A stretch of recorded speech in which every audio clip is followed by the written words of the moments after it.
E aí, já pensou em ganhar muito dinheiro com um canal de corte igual esse daqui que você está assistindo? No primeiro link da descrição temos um aulão para você que quer começar um canal de cortes e faturar muito aqui na internet. Também teremos planilhas que irão te ajudar na hora de organizar a produção do seu canal. Tá esperando o quê?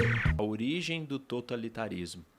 E ela faz essa comparação desses dois sistemas, o nazista e o comunista, e como que, na verdade, eles são, no fundo, regimes totalitários. É curioso que, assim, muita gente me traz essa pergunta, mas por que o nazismo é tão repudiado e o comunismo não? Né? E, assim, tem muitas explicações para isso. Primeiro que existe uma aceitação mais popular da ideologia do que o comunismo vende. Apesar das atrocidades, o comunismo é baseado numa ideia de igualdade, de justiça social. E o nazismo é simplesmente numa supremacia de uma raça sobre a outra. Então, são coisas que difícil você ter um apelo, se não é aquele contexto histórico e tal, daquela situação da Alemanha, versus ter um apelo universal para isso. E o comunismo não. O comunismo trata de uma questão que é fundamental, talvez um dos grandes dilemas da humanidade. Né? O comunismo ele quer abolir hierarquias para criar uma igualdade máxima.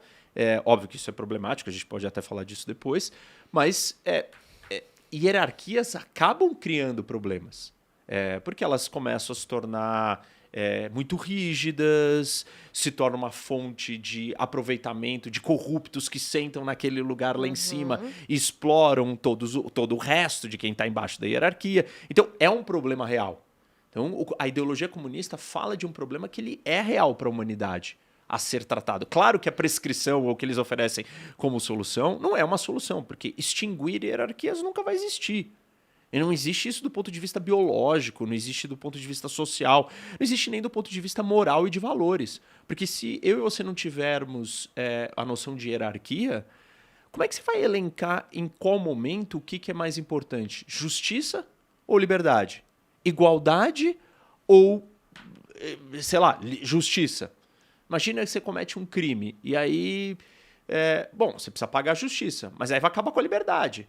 Tem uma hierarquia ali que foi escolhida do que deve ser privilegiado. E sem hierarquia a gente não consegue nem ter moralidade. E a gente não vai ter ética também. Porque moralidade e ética implicam em escolhas hierárquicas de situações que são necessários que você valorize mais algum valor acima do outro. Se estão todos coexistindo igualmente, você não vai ter nada. Enfim, então, claro, é utópico.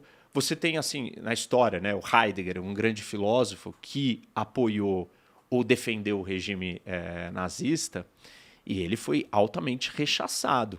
Agora você olha um Sartre, que abraçou ferrenhamente o Stalin e um regime soviético, ele já não é visto, ele é um cara simpático, legal. Você tem muitos filmes sobre o que aconteceu no nazismo. Você não tem filmes. O Spielberg ele decidiu fazer a lista de Schindler. Ele não fez os gulags. Então as pessoas não sabem dessa história, elas não sabem o que foi a destruição comunista, o que foi o regime soviético, o nível de destruição. E eram totalitários. E essa ideia que a Hannah Arendt traz, né? E ela identifica esses pontos incomuns, desde a banalidade do mal, onde pessoas comuns se tornam grandes servidores dessa máquina de matança ou de domínio das outras pessoas, soldados comuns ou pessoas afiliadas a um partido comunista, gente que vai e executa essas ordens.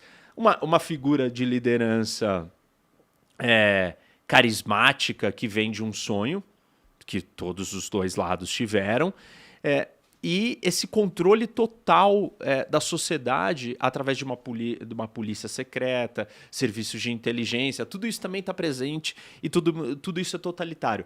Os inimigos são políticos e, assim, o que significa falar que meu inimigo é político?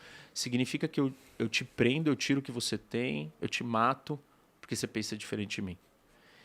Isso é o ápice da crime extinção. De pensamento. Isso é o ápice do que é a liberdade. Você não pode ser qualquer coisa que eu não queira que você seja. E até porque as categorias nunca estavam claras.